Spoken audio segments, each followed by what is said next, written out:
Hello guys, day 64 ആണ്. ഇന്നലെ മുഴുവനും കിക്ക് ചെയ്തതുകൊണ്ട് ഞാൻ വിചാരിച്ചു ഇന്ന് പഞ്ചിൻ്റെ സെക്ഷൻ ആവാമെന്ന്. വീടിൻ്റെ ഫ്രണ്ടിൽ തേക്കിൽ കെട്ടിയിടുന്ന ടയറിലായിരുന്നു ആദ്യത്തെ പഞ്ചിൻ്റെ സെക്ഷൻ സ്റ്റാർട്ട് ചെയ്തത്.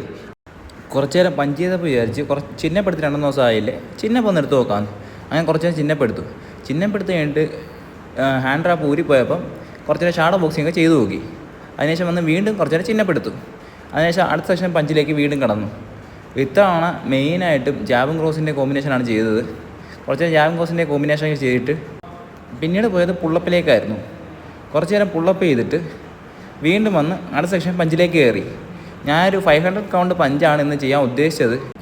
ടയറിലടിക്കുമ്പോൾ ഒരു പ്രത്യേക ഫീലാണ്. പഞ്ച് ബാഗിനെക്കാളും നല്ല രസമാണ് ടയറിൽ പഞ്ച് ചെയ്യാൻ. അങ്ങനെ കുറച്ച് നേരം ടയറിലൊക്കെ പഞ്ച് ചെയ്തിട്ട് സ്ക്വാട്ട് ചെയ്യാമെന്ന് വിചാരിച്ചു. അങ്ങനെ ഒരു 50 കൗണ്ട് സ്ക്വാട്ട് സിംഗിൾ സെറ്റ് ചെയ്തു. എന്നിട്ട് വീണ്ടും അടുത്ത സെക്ഷൻ പഞ്ചിലേക്കാണ് പോയത്. വീണ്ടും പഞ്ചിലേക്ക് പോയി. അങ്ങനെ കുറേ നേരം പഞ്ച് കണ്ടിന്യൂ ചെയ്തു. പിന്നെ എന്തോ ഇങ്ങനെ ആലോചിച്ചുകൊണ്ടിരുന്നപ്പോഴാണ് പുഷപ്പ് എടുക്കാമെന്ന് വിചാരിച്ചത്. മെയിനായിട്ട് നക്കിൾ പുഷപ്പാണ് ചെയ്യാൻ ഉദ്ദേശിച്ചത്. 50 കൗണ്ട് നക്കിൾ പുഷപ്പ് ചെയ്യാമെന്ന് വിചാരിച്ചു. ഒന്നുകൂടി ഇന്ന് പമ്പാൻ വേണ്ടിയിട്ട് കുറച്ച് നേരം ചിഹ്നപ്പം ചെയ്തു. അങ്ങനെ ഇന്നത്തെ സെക്ഷൻ ക്ലോസ് ചെയ്തു. അടുത്ത വീഡിയോയിൽ കാണാം.